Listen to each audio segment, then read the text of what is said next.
Hey, what's going on, guys? It's been a minute since I've uploaded because I started streaming again, and for whatever reason, I neglect to upload when I start streaming regularly because I am terrible at multitasking. It's either I upload to YouTube a lot or I stream, and there's no in between. There's no a little bit of this, a little bit of that. It's either one or the other. I don't know. I got to work on that, but everything in my life is like that. It's either all or nothing. But I wanted to record this video today discussing something that's been on my mind for a while now, and it's really no secret. I'm sure this is something that many of you are aware of, but either way, I still wanted to talk about it. MCC has seen many improvements over the last few years. It's definitely in a much better place now than when it was at launch back in 2014. Game still has its issues, 100%, but it is much better now than it was. And with the MCC, we get to see all these older Halo games looking better than ever before when it comes to resolution and frame rate and things like that. The ability to adjust things like FOV, your crosshair from center to lower. There's more options now, and higher frame rates, higher resolution. But although many of these games have seen improvements aesthetically, and some games have even seen some downgrades when it comes to the graphics, there is a lot that has been lost when you compare the MCC version of these games to their original releases. And I mainly see this with Halo 3. When I play Halo 3 on the MCC, it really just feels like a lesser version of OG Halo 3. And again, like I said, that's obvious to some of you, but I also feel many overlook that. Like, just because you're not enjoying Halo 3 on MCC as much as you enjoyed Halo 3 back in the day does not mean you're just bored of Halo 3. You might be bored of Halo 3. Many of us have been playing the game for 12 fucking years. But the experience of playing OG Halo 3 is superior than the MCC version of Halo 3.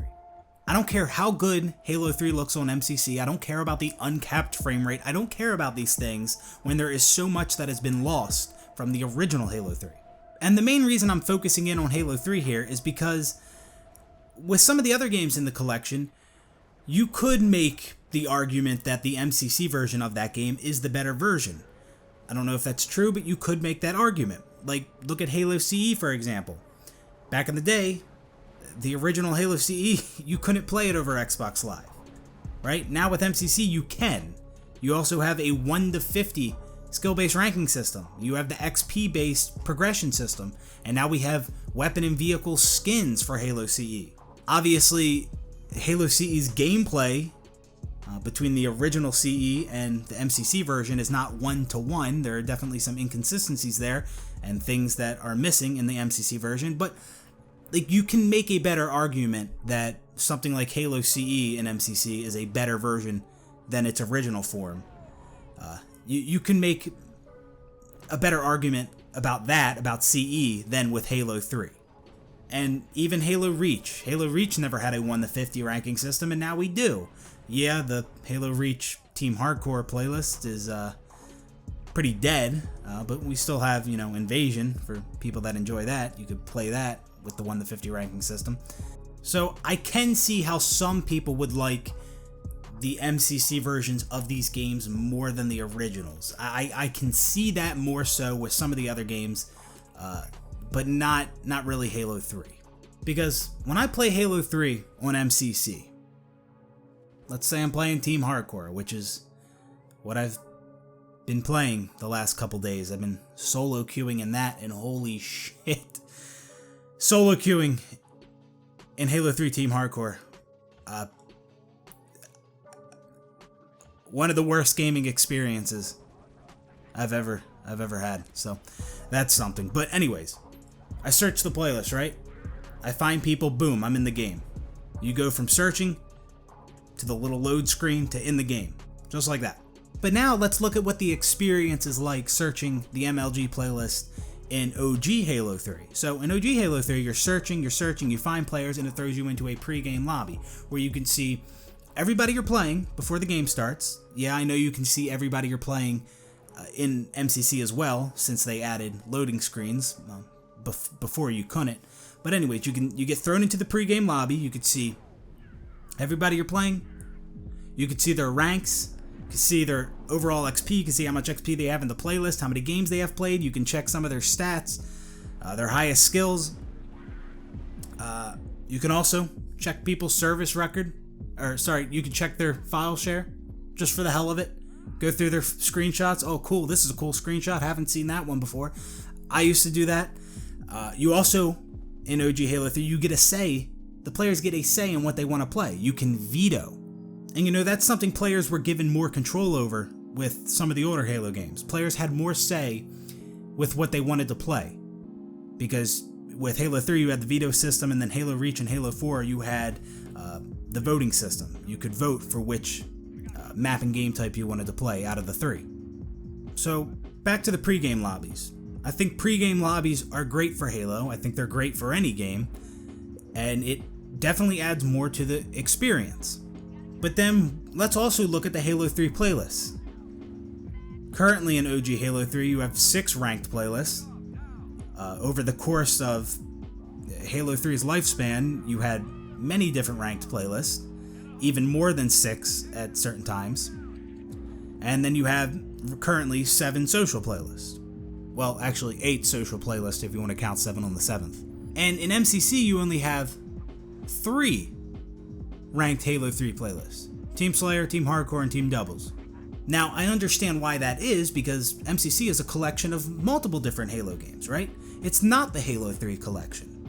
So, because it's a collection, 343, they have to have those playlists in there for other games that are just going to sit there dead and nobody's ever going to play, but they have to have them there because it's not the Halo 3 collection. See,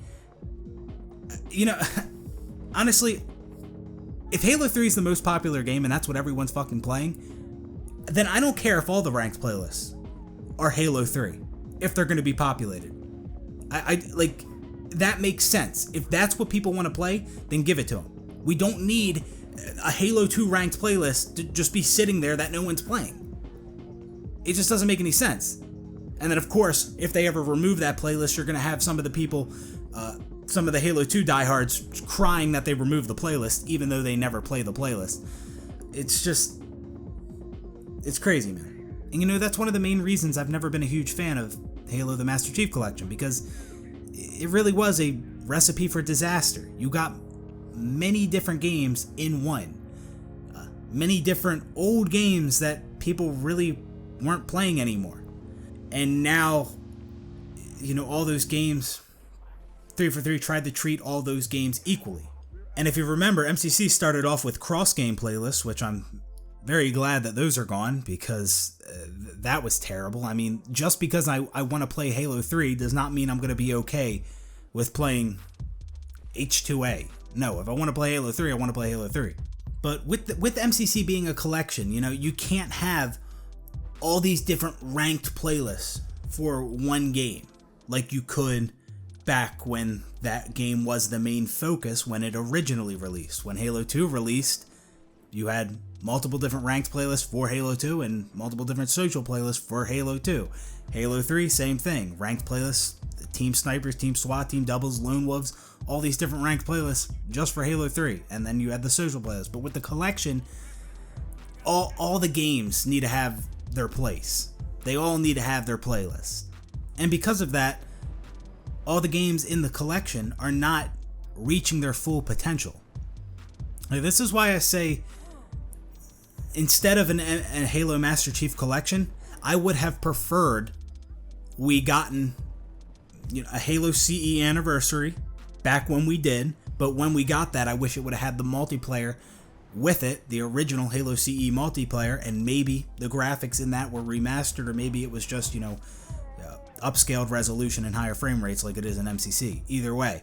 And then several years later, in 2014 when we got MCC, I would have preferred that was just Halo 2 Anniversary. Just Halo 2 Anniversary with the original multiplayer, and the focus was on that. And hell, maybe they could have brought some new features to the game, like a theater and a forge in the Anniversary version of Halo 2. That would have been dope. And then several years later, maybe back when we got the big update for MCC in 2018, that could have been Halo 3 Anniversary. And the focus would have been on that. I would have preferred that. I think that would have been the better decision. Give us a Halo 1 Anniversary, Halo 2 Anniversary, Halo 3 Anniversary, with the original multiplayers and all. I think that would have been much better than a collection. I've never been a fan of collections when it comes to video games. So yeah, that's gonna just about do it for this video. Just a recap real quick. What I'm saying is, I feel like, especially with Halo 3, the MCC version of Halo 3 is just a lesser version than original Halo 3. I don't care about the higher resolution, higher frame rate. Doesn't matter to me when we're missing so much from the original Halo 3. I think the original Halo 3 had a superior 1 to 50 ranking system.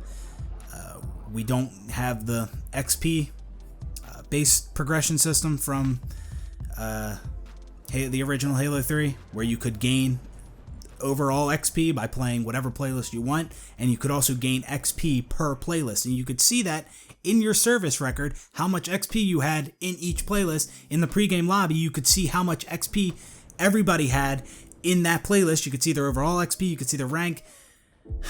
I could just go on and on for hours about Halo 3's matchmaking. Also with Halo 3's matchmaking that I didn't mention, you had a tighter parameters for when it came to skill matching.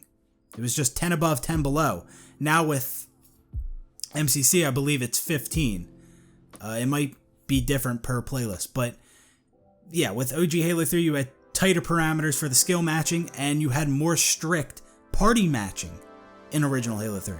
And with a tighter range for matching players of similar skill and stricter party matching, that makes for fairer matches. Also, with original Halo 3, you had theater and you could save films. You know how many films I have saved on original Halo 3?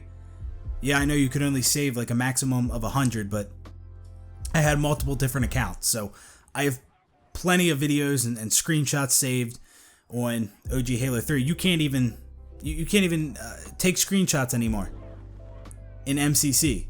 You can't even do that.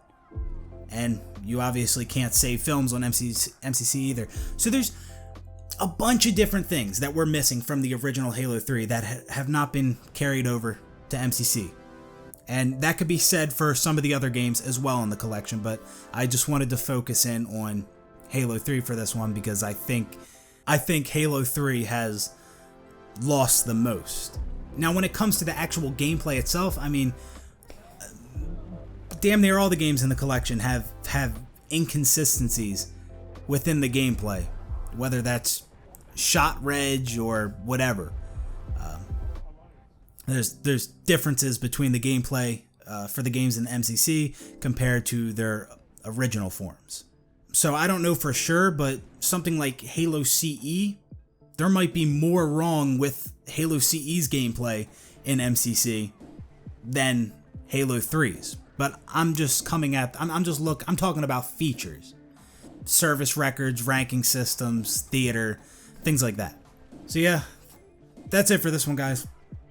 Just wanted to talk about that. I know this is kind of obvious, but it's just been on my mind lately because I've been playing MCC again. Up until I started streaming recently, I wasn't playing fucking at all. Like at all. I might have had like up until like a week or two ago, I probably had like, I don't know, 2 hours, 3 hours, maybe like 5 hours of playtime on Halo 3 PC. Up until like last week or whatever when I started streaming again. If you want to catch my streams, I'll have the link to my stream in the description. And I want to just say this again, I've said this in past videos, but when Halo 3 ODST launches, I will be doing a 24-hour game of Halo 3 ODST Firefight on Legendary.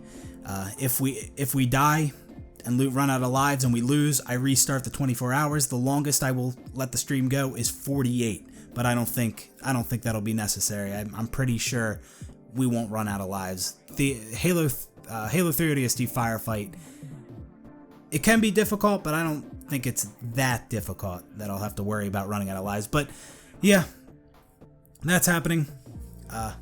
That's gonna do it for this video, guys. Thank you for watching, and I will see you on the next one. Peace out, everybody.